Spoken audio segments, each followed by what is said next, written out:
Hey guys, welcome back to our YouTube channel, and in today's video I'm gonna show you how to contact Uber. So in order to do so, first of all launch Uber application, then simply tap on the option of account at the bottom right. Now simply select the option of help as you see at the left hand corner.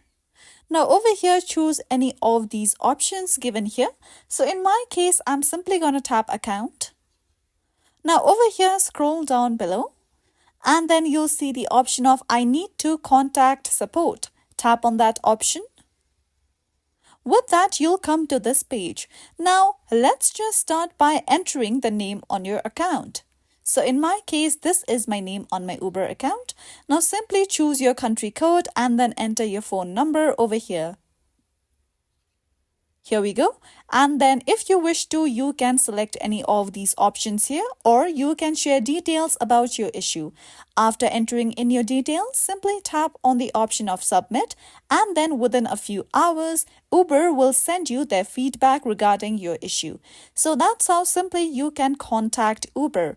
And this is it for today. If you found this video helpful and informative, don't forget to subscribe to our channel.